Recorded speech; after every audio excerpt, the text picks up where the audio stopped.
আপনারা কেন উস্কে দিচ্ছেন? কি কারণে উস্কে দিচ্ছেন? আর ওখানে পাবলিক টয়লেট কেন বানাবেন? ভাইয়া পাল ভার্টের যাদের মধ্যে যাদের ইথিক্স নাই, যাদের বিবেক নাই, তারা ভেঙেছে। আওয়ামী লীগ সব খারাপ, আমি এটা কখনোই মানি না, কোনোদিনও মানি না। কিভাবে করে হুজুর হয়ে আপনি গিয়ে এই কথাগুলি বলেন? এই শান্তি ধর্ম ইসলামের মাথায় টুপি দিয়ে দাঁড়িয়ে নিয়ে আপনি কিভাবে করে বলেন যে ইসলামের কোন জায়গায় ধ্বংস আছে? আমি যে একজনের ছবি এঁকে জুতা পিটা করবো, 32 গিয়ে ভাঙবো, কোন অধিকারে ভাঙবো? আমি আমার বাবা গিয়ে তৈরি করে দিয়ে আসছি। থাকুন না, তিনটা দলই থাক, তিনজনই থাক, তিনজন মিলেমিশে দেশটাকে সুন্দর করে গড়েন না? আবাসী শেখ মুজিবের মতো, জিয়াউর রহমানের মতো সুন্দর করে গড়েন না? যে আমি যাব বইয়ের মেলায় জ্ঞান ভান্ডার সমৃদ্ধ করার জন্য, আগেই দেখছি যে ডাস্টবিন ভর্তি, আমাকে ঘৃণা রেখে চলে যেতে হবে, এই জন্য ভাই আমি আর যাই না। সো আপনি 32-এর মতো একটা বাড়ি, সে বাড়ি ভেঙে, মানে আমি যদি আজকে বদ্ধ উন্মাদের মতো এখানে ঈদ মুবারক বলতেছে, নামাজ পড়তেছে, আবার নাকি ভাঙতেছে, ফেরেশতা নাকি তার জন্য আবার সওয়াব লিখতেছে, এসব ভ্রান্ত কথা যারা বলে এবং যারা হয়েছে এসব ভ্রান্ত মতামত মানুষের কাছে সাংঘর্ষিক মতামত পৌঁছায়, মূলত এরাই কিন্তু দেশটাকে নষ্ট করছে। এরাই কিন্তু আমাদের রন্ধ্রে রন্ধ্রে হচ্ছে যে বেইমানি নেই সেটার কিন্তু উতলিয়ে দিচ্ছে। হ্যাঁ, সেটাই কিন্তু তারা হচ্ছে গিয়ে পিঞ্চ করে দিচ্ছে। তো তাদের আর কি হবে আপনি বলেন? সে হচ্ছে, আমি তার সম্পর্কে তেমন একটা ভালো জানতাম না। আমি অনেক আগে দেখেছিলাম যে রাস্তার মধ্যে একটা কুকুর নিয়ে কিসে মশার কয়েল নিয়ে একটা লোক দাঁড়ায় আছে। তো আমি বলি কি পাগল ছাগল দেখে আমি আবার এগুলি আবার ওভারলোড করে যাই, কারণ চিন্তা ভাবনা করার অনেক কিছু আছে। আমি যত নেগেটিভ ভাইবসে থাকবো তত নেগেটিভিটি আসবে। তো ধানমন্ডি 32-এর মতো গিয়ে বাংলাদেশের 18 কোটি জনগণ, আমাদের হচ্ছে গিয়ে একটা প্রাণের জায়গা, মায়ার জায়গা, এটা শেখ মুজিবুর বঙ্গবন্ধু উনার বাড়ি বলতে না।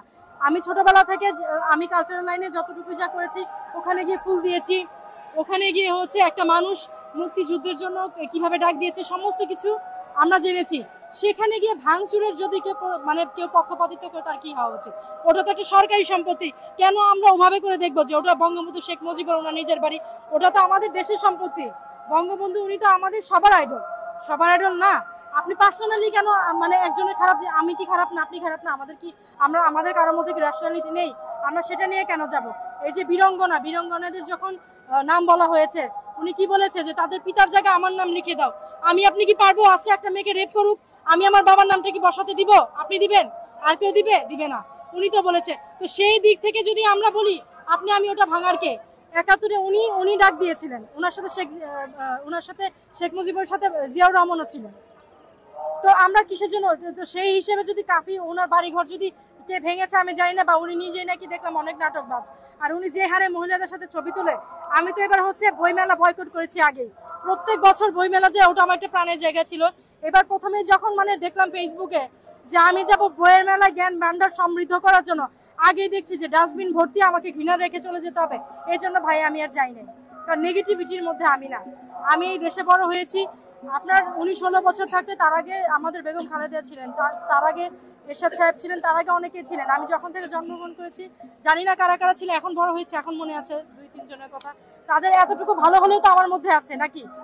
আছে না? তো আমি কেন তাদের সবার বিরোধিতা করতে যাব? আমি প্রত্যেককে ভালোবাসি, এই জন্য আমি এবার বইমেলায় বয়কট করেছি। যে যেখানে জ্ঞান ও ভান্ডার, জ্ঞান আহরণের বদলে আমাকে ঘৃণা আহরণ করে ঢুকতে হবে, আমি বাবা যাব না, আমি যাই না। আর যখন হচ্ছে গিয়ে প্রশাসন, আর যখন হচ্ছে ওখানে হচ্ছে প্রশাসন ছিল, প্রশাসন তো ওখানে কোনো ভূমিকা পালন করে নাই। কেন করে নাই? আর্মি ছিল, কেউ তো কোনো কিছু পালন করে নাই। আর 32 কার বাবার সম্পত্তি যে 32 গিয়ে ভাঙতে হবে? ওটা কি আমার আপনার বাবার সম্পত্তি? ওটা তো আমাদের রাষ্ট্রীয় সম্পত্তি। ওটাতে কেন বাথরুম বানানো হবে? কি কারণে বাথরুম বানানো হবে? ওখানে যে বীরঙ্গনাদের যে নামে, বীরঙ্গনাদের পিতার নাম যে ওই বাড়ি, আমরা যে বড় হয়েছি ছোটবেলা থেকে ওখানে দেখে, ওই জায়গাটা আমার কথা পূজার দরকার নাই, ওইটা তো একটা পাবলিক প্লেস। ওই জায়গাটাতে কি কারণে ভাঙা হবে? কারণটা কি? ওখানে গিয়ে আপনারা ভেঙেছেন, আবার বলছেন ফেরেশতা নাকি ওখানে গিয়েছে। কোরআনের কোন জায়গায় ভাঙচুর করা আছে? তাহলে তো আমাদের যে নবী হযরত মুহাম্মদ সাল্লাল্লাহু আলাইহি ওয়াসাল্লাম, উনি তো তাহলে সেই কাঁটা দেওয়া যে বুড়ি ছিলেন, বুড়িরা বাসায় গিয়ে মেরে আসতে নবী করিম হযরত মুহাম্মদ সাল্লাল্লাহু আলাইহি ওয়াসাল্লাম। নবীজি কোথায় মারামারি করেছেন? নবীজি কোথায় গিয়ে ইহুদির বাড়ি ভেঙে দিয়ে আসছে? নবীজি কোথায় গিয়ে এরকম করেছেন? আমাদের নবী হচ্ছে মানবতার নবী।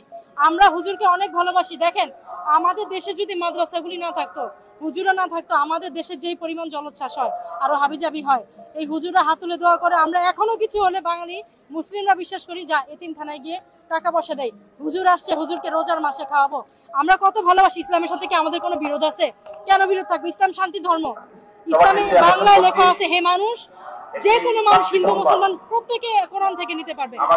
সেখানে ভাইয়া কিভাবে করে হুজুর হয়ে আপনি গিয়ে এই কথাগুলি বলেন? এই শান্তি ধর্ম ইসলামের মাথায় টুপি দিয়ে দাঁড়িয়ে নিয়ে আপনি কিভাবে করে বলেন যে ইসলামের কোন জায়গায় ধ্বংস আছে? আমাদের মহানবী উনি হচ্ছে প্রেমের নবী, ভালোবাসার নবী, উনি মানুষকে ভালোবাসতে শিক্ষা দিয়ে গেছেন।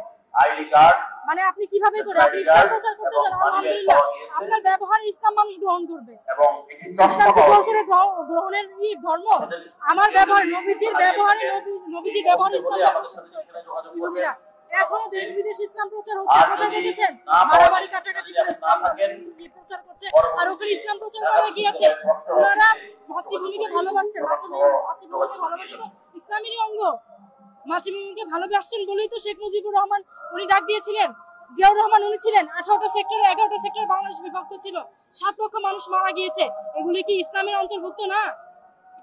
এখন যে বললাম পারিবারিক শিক্ষার অভাব, ব্রেনে তো আসলে কিছুই নাই, মাতৃভাষা সম্পর্কে দেশ সম্পর্কে কিছুই নাই। আমি যে একজনের ছবি এঁকে জুতা পিঠা করবো, 32 গিয়ে ভাঙবো, কোন অধিকারে ভাঙবো? আমি আমার বাবা গিয়ে তৈরি করে দিয়ে আসছি না? 71-এর সময় আমার বাপ ভাই কেউ মারা গেছে না, আমার হাজবেন্ড মারা গেছে। দেশে 2-3টা দল প্রত্যেকেরই যারা প্রধান আছেন প্রত্যেকেরই কেউ না কেউ শহীদ হয়েছে। তাদের ইথিক্সের জায়গা থেকে একবার চিন্তা করেন, আমি মারার কে? আমি দেশ থেকে আপনাকে বের করে দেওয়ার কে? আজকে যদি আমার বাবার বাড়িটা কেউ গিয়ে ভেঙে দিয়ে আসে আমার কেমন লাগবে? আর শেখ মুজিবুরের নামে তো বীরঙ্গনাদের বাবার নাম চলে গিয়েছে, লিস্টেড করা আছে। কেন ভাঙবো আমি গিয়ে? এত মাথা আমার কেন গরম? তো এরা তো গার্লফ্রেন্ড নিয়ে হাঁটবেই, বাবা মাকে তো বৃদ্ধাশ্রমে পাঠাবেই। আমি কথা খারাপ বলছি কি ভালো বলছি এটা আপনাদের বিবেক বিবেচনা। আমি কারো পক্ষ হয়ে কথা বলছি না, আমি দেশকে ভালোবাসি। আমার কথা একটাই, আমি কোনো দলের না, আমি কোনো মতামতের না, আমি কারণ না। সবাই মিলে থাকবে। যে দেখেন আমরা কয়জন এখানে, আপনার কোন ঠাকা আপনি আমার কথা শুনবেন? আপনাদের কোন ঠাকা আপনারা দ্বারা এই করবেন? কেন এসব কোশ্চেন কেন করছেন? আজকে সবার খারাপ লাগছে দেশের পরিস্থিতি দেখে। থাকুক না, 3টা দলই থাক, 3জনই থাক, 3জন মিলেমিশে দেশটাকে সুন্দর করে গড়েন না। আবার সেই শেখ মুজিবের মতো, জিয়াউর রহমানের মতো সুন্দর করে গড়েন না। আমরা তো ভালোই ছিলাম, দেশ ভালো ছিল।